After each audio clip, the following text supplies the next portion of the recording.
nó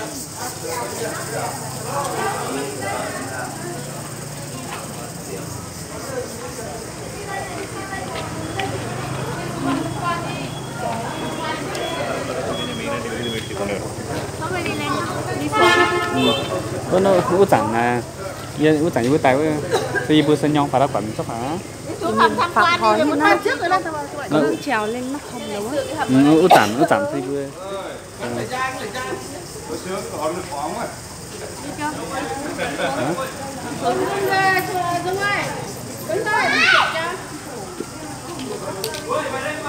đi đi chưa đi xuống thôi cho họ chụp ảnh đó rồi đi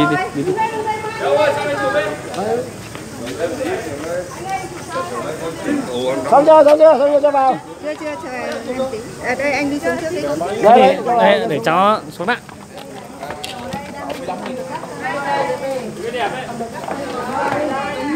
đây là đâu rồi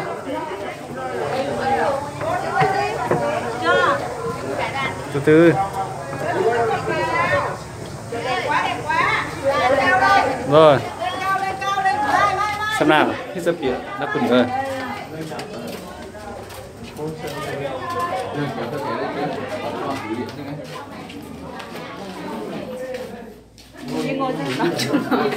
cái được xuống vườn đi cái điện thoại này hết rồi hả miền tí này nha bộ đội đấy là ở dưới Sơn La nhà tù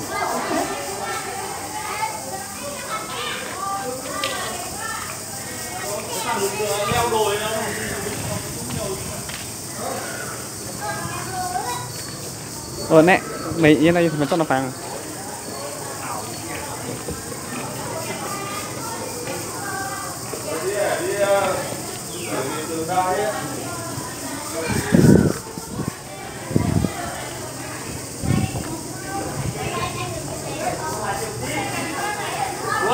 Xem lại chụp ảnh nhé.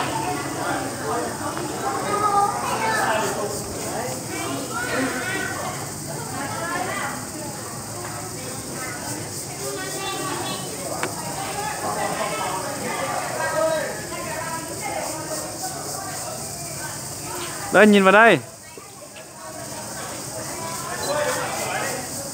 từ từ đã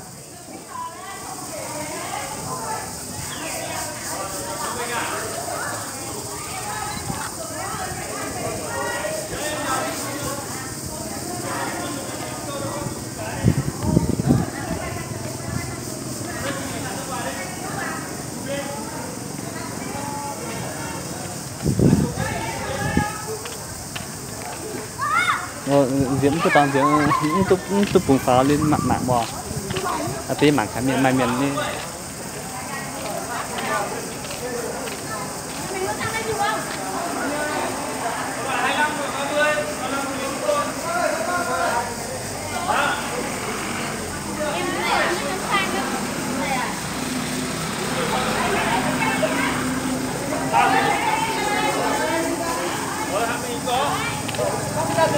ước chẳng như bữa tay bữa nó hỏng mấy cảnh không phải xe mấy cảnh mấy cảnh câm á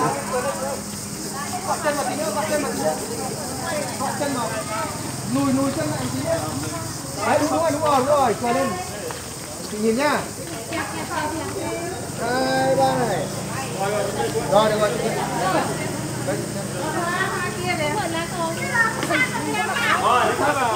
đi vòng kinh không? Rồi.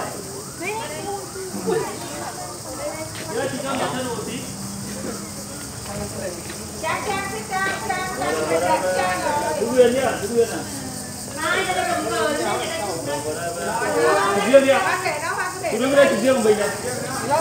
Không chụp riêng à? Không chụp 4 người đi. 4 người một cái này. Rồi không rồi. Không có chụp đấy, bảo có chụp mà.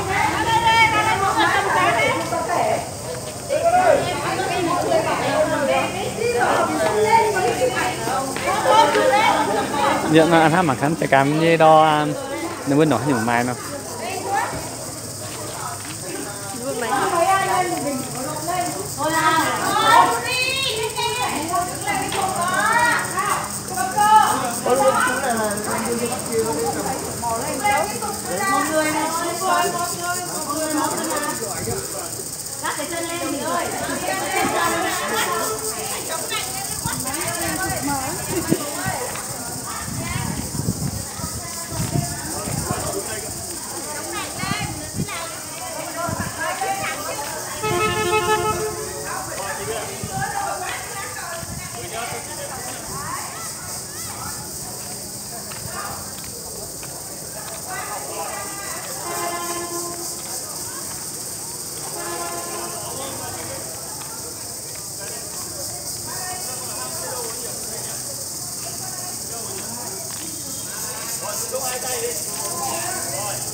Không phải in nó cái này.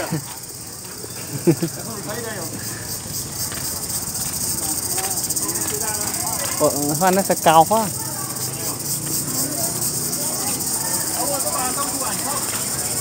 Hả? Ngồi đấy. Thế ngồi dịch một tí.